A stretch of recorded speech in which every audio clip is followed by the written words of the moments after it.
പണി പാടില്ല.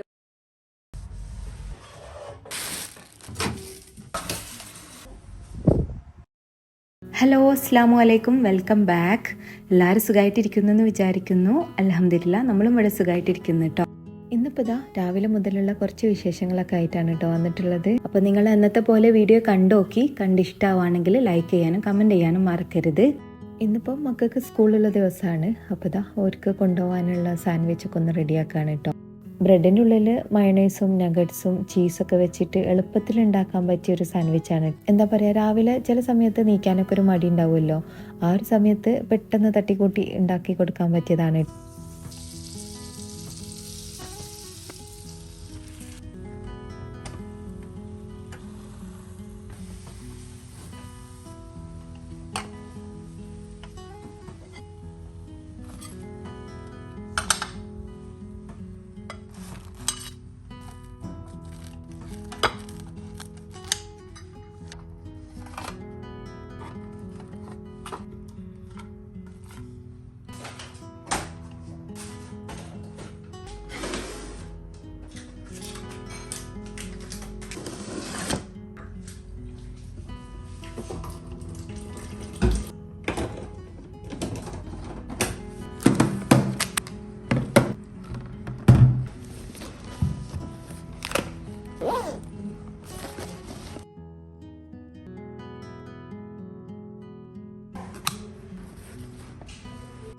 അങ്ങനെ ഓരോ ബസ്സൊക്കെ വന്ന് മക്കളെ സ്കൂളിലേക്ക് പോയിട്ടോ. ഇപ്പോൾ ഇവിടെ ഭയങ്കര ചൂടാണ് കേട്ടോ. ഈ ഒരു സമയത്ത് അത്രക്കില്ലെങ്കിലും കുറച്ചും കൂടെ കഴിഞ്ഞാൽ നമുക്ക് പുറത്തിറങ്ങാൻ പറ്റാത്ത അത്രക്കും ചൂടാണ് കേട്ടോ. പിന്നെ രാവിലെ ചായക്ക് ദോശയാണ് കേട്ടോ ഉണ്ടാക്കിയത്.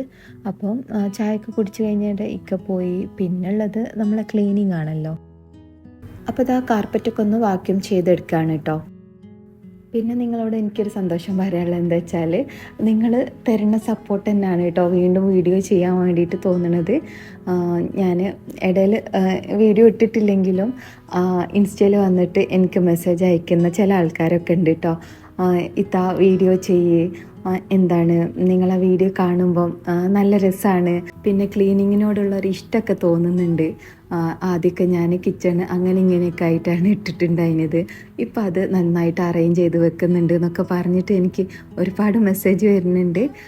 അപ്പോഴാണ് എനിക്ക് മനസ്സിലാവുന്നത് കേട്ടോ എൻ്റെ വീഡിയോ ആൾക്കാർ കാണുന്നുണ്ട് എന്നുള്ളതും ശ്രദ്ധിക്കുന്നുണ്ട് എന്നുള്ളതൊക്കെ. അപ്പം അങ്ങനെയൊക്കെ കേൾക്കുമ്പോൾ നല്ലൊരു ഹാപ്പിനെസ് ആണ് കേട്ടോ. അത് എനിക്ക് എങ്ങനെയാണ് പറയേണ്ടതെന്നറിയില്ല. എന്തായാലും ഭയങ്കര സന്തോഷമായി അങ്ങനെയൊക്കെ കേട്ടപ്പം. പിന്നെ കുറച്ചെങ്കിലും ആൾക്കാർക്ക് ഇങ്ങനെ ക്ലീനിങ് വീഡിയോ ഒക്കെ കാണുമ്പോൾ മോട്ടിവേഷനായിട്ട് തോന്നുന്നുണ്ടെങ്കിൽ അതൊരു നല്ല കാര്യമല്ലേ. അപ്പോൾ ഏതായാലും ഇൻഷാ അല്ലാ ഇനി ഇതുപോലത്തെ വീഡിയോസൊക്കെ ചെയ്യാൻ വേണ്ടിയിട്ട് നോക്കാം. അപ്പോൾ അങ്ങനെയൊക്കെയാണ് കേട്ടോ കാര്യങ്ങൾ. ഇപ്പോൾ മക്കളെ സ്റ്റഡി ടേബിളൊക്കെ ഒന്ന് തുടച്ച് അതുപോലെ അടിച്ചു വാരലും തുടയ്ക്കലൊക്കെ കഴിഞ്ഞിട്ടുണ്ട് കേട്ടോ.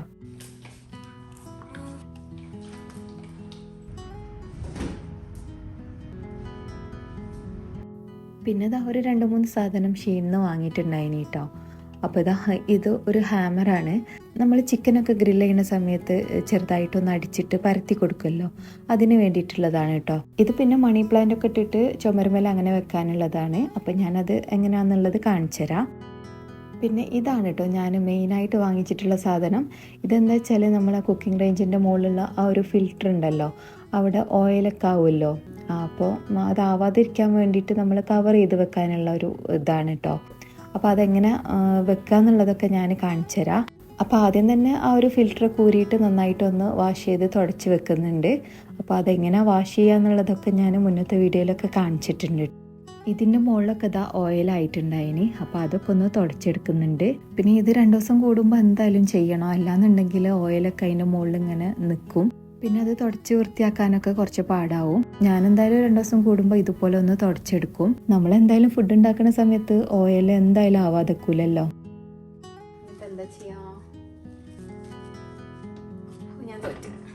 അപ്പോൾ ഏതായാലും ഞാൻ വാങ്ങിച്ച ഈ ഒരു പേപ്പർ ഒട്ടിക്കാൻ വേണ്ടിയിട്ട് അതിൻ്റെ കൂടെ ഒരു സ്റ്റിക്കറൊക്കെ ഉണ്ട് കേട്ടോ. അപ്പോൾ ആദ്യം തന്നെ അത് ഇതിൻ്റെ മുകളിലൊന്ന് ഒട്ടിച്ചു കൊടുക്കുന്നുണ്ട്. എന്നിട്ടാണ് ഈ ഒരു പേപ്പർ ഒട്ടിക്കുന്നത്. അപ്പോൾ ഇത് ഒട്ടിക്കാൻ തുടങ്ങിയപ്പോഴാണ് എനിക്ക് മനസ്സിലായത് ആകെ പണി പാളിക്കണമെന്നുള്ളത്. കാരണം ഇത് ഞാൻ ഒരു സൈഡ് ഒട്ടിച്ച് മറ്റേ സൈഡ് ഒട്ടിക്കുമ്പോഴേക്കിനും ആദ്യത്തേത് താഴെ വീഴുകയാണ് കേട്ടോ. അങ്ങനെ ഒരുപാട് സമയം നോക്കി, പക്ഷേ എന്നെക്കൊണ്ട് ഇത് നടക്കണില്ല കേട്ടോ. ഞാനിത് ഒട്ടിച്ചത് ശരിയാവാഞ്ഞിട്ടാണോ എന്താണെന്നൊന്നും എനിക്ക് മനസ്സിലാവണില്ല കേട്ടോ. എന്തായാലും ഇത് യൂസ് ചെയ്തിട്ട് സക്സസ് ആയവരുണ്ടെങ്കിൽ ഒന്ന് താഴെ കമൻറ്റ് ചെയ്യണേ. സാധാരണ ഞാൻ വാങ്ങിച്ച സാധനങ്ങളൊന്നും പണി പാളാറില്ല കേട്ടോ. ഇതെന്താണെന്നറിയില്ല, ചിലത് ശരിയാവും ചിലത് ശരിയാവില്ല, അങ്ങനെയാണല്ലോ. അതിൽ എൻ്റെ ശരിയായില്ല, അത്രേ ഉള്ളൂ. പക്ഷെ ഇത് അവിടെ നിന്ന് കിട്ടിയിട്ടുണ്ടെങ്കിൽ സംഭവം നല്ല യൂസ്ഫുൾ ആയിട്ടുള്ളതാണ്. ഇതിൽ ഓയിലൊക്കെ നന്നായിട്ട് അബ്സോർബ് ചെയ്യും. അതുപോലെ ആ ഫിൽറ്റർ എടുത്തിട്ട് ഇടയിൽ ഇങ്ങനെ ക്ലീൻ ആക്കേണ്ട ആവശ്യമൊന്നുമില്ല.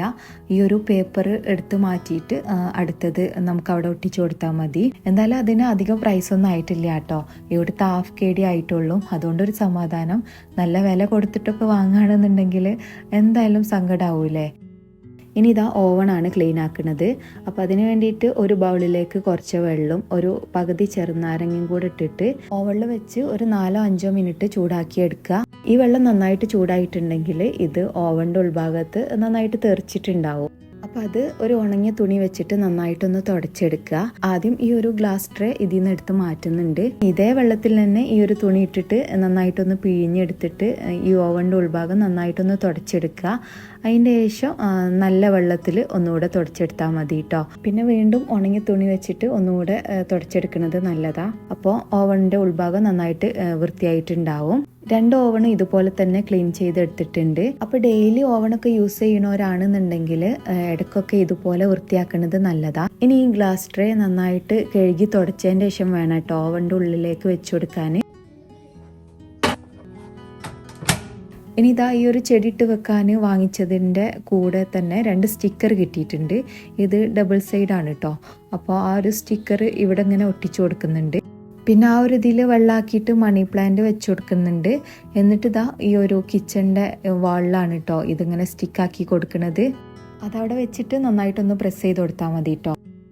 അതൊക്കെ കഴിഞ്ഞപ്പോക്കിന് ഇതാ ജോയിമോൻക്ക് ഇവിടെ വിശക്കാൻ തുടങ്ങിയിട്ടുണ്ട് കേട്ടോ. അപ്പോൾ ഞാനൊരു ബ്രെഡ് എടുത്തിട്ട് അതിൻ്റെ മുകളിൽ ഒരു ഗ്ലാസ് വെച്ചിട്ട് ചെറിയൊരു കുഴി പോലെ ആക്കിയിട്ട് ഇതാ എഗ്ഗ് പൊട്ടിച്ച് വയ്ക്കുകയാണ്. എന്നിട്ട് അതിൻ്റെ മുകളിലേക്ക് കുറച്ച് ചില്ലി ഫ്ലേക്സും ആവശ്യത്തിനുള്ള ഉപ്പും കൂടെ ഇട്ട് കൊടുത്തിട്ട് ഇതാ എയർ ഫ്രയറിലാണ് കേട്ടോ വെക്കുന്നത്. ഒരു 195 ഡിഗ്രിയിൽ 6 മിനിറ്റ് വെച്ചാൽ മതിയാവും കേട്ടോ. അപ്പോക്കിന് ഇത് റെഡിയായി കിട്ടും.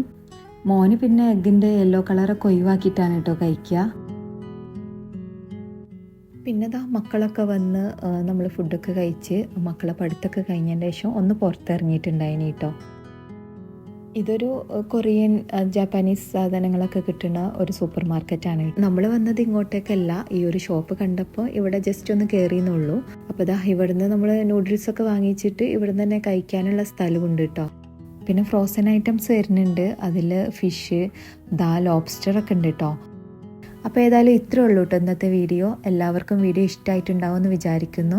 ഇനി വീഡിയോ ഇഷ്ടമായിട്ടുണ്ടെങ്കിലും ഇല്ലെങ്കിലും താഴെ ഒന്ന് കമൻറ്റ് ചെയ്യാം കേട്ടോ. നിങ്ങളെ കമൻറ്റ് വായിക്കാൻ എനിക്ക് നല്ല ഇഷ്ടമാണ്. അപ്പോൾ പറ്റുമെങ്കിലും ഒന്ന് കമൻറ്റ് ചെയ്യുക. പിന്നെ പുതുതായിട്ട് ആരെങ്കിലും വീഡിയോ കാണുന്നവരുണ്ടെങ്കിൽ നിങ്ങൾക്ക് വീഡിയോസും ചാനലൊക്കെ ഇഷ്ടമാവുകയാണെന്നുണ്ടെങ്കിൽ ചാനലൊന്ന് സബ്സ്ക്രൈബ് ചെയ്ത് സപ്പോർട്ട് ചെയ്യുക. ഇനി അടുത്ത നല്ലൊരു വീഡിയോ ആയിട്ട് വീണ്ടും കാണാം. Thank you. ബൈ.